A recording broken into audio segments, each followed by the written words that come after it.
Hello बच्चों, let's read the question. The question says that calculate the equivalent resistance of the network across the points A and B as shown in figure. A और B point के cross आपको equivalent resistance find out करना है। तो सबसे पहले हम यहाँ पर की कॉन्सेप्ट मेंशन करेंगे। तो की कॉन्सेप्ट आपका फॉर्मूला हो जाएगा इक्विवेलेंट रेजिस्टेंस का। सो इन सीरीज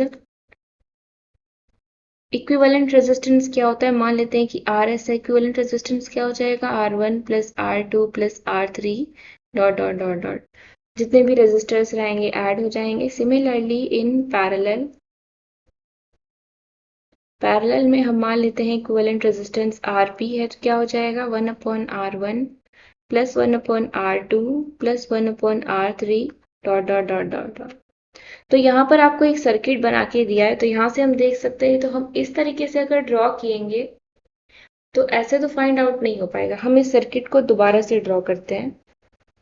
अब हम ये मान लेते हैं कि ये आपका क्या है, पॉइंट ए है। एंड अब हम सर्किट बनाते हैं।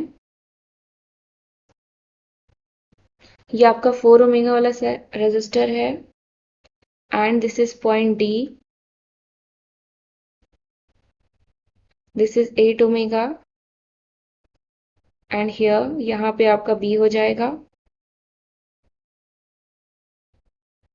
सिमिलरली यहाँ पे भी 8 ओमेगा एंड यहाँ पे पॉइंट है आपका एफ।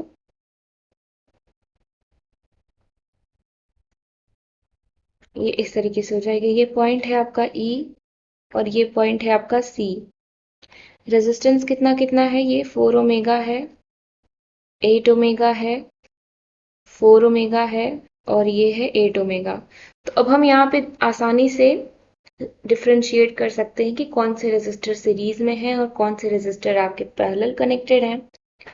तो यहाँ पर जो ईडी और जो डीसी वाला रेजिस्टर है वो क्या है, सीरीज में है। Since ED and DC resistance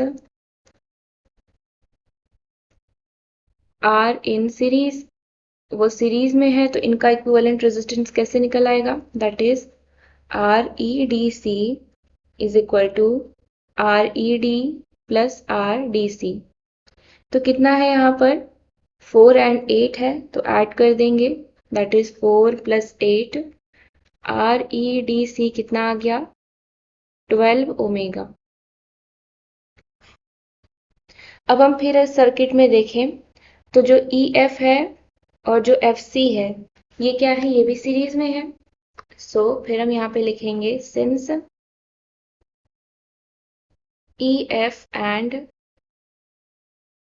F C resistance are in series, ये आपस में क्या है, सीरीज में है। तो क्या हो जाएगा, therefore R E F C equals to R E F plus R F C. तो यहाँ पर रेजिस्टेंस कितना ऐड है, 4 एंड 8 यहाँ पे भी है, दैट इज 4 प्लस 8। तो आर ई एफ सी कितना आ गया आपका, 12 ओमेगा। तो ये भी आपका कितना हो गया, 12 ओमेगा हो गया। अब हम देखेंगे, अब हमने इन दोनों का रेजिस्टेंस फाइंड आउट कर लिया। अब अगर हम ड्रॉ करेंगे सर्किट तो हमारा क्या हो जाएगा,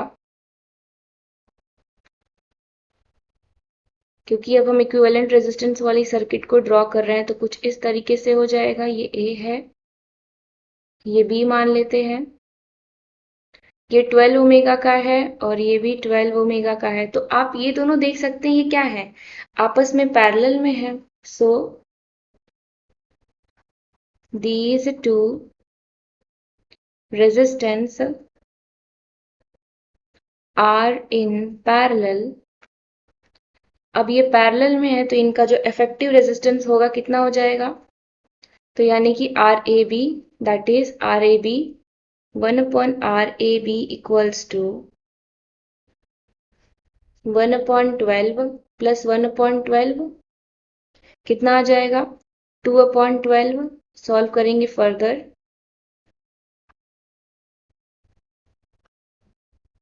तो कितना आ जाएगा 1/6। तो यानी कि जो आर ए बी आएगा वो कितना आ जाएगा 6 omega.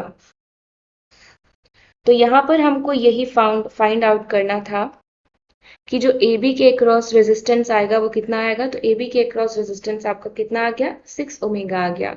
Hope you understood it well. Thank you so much.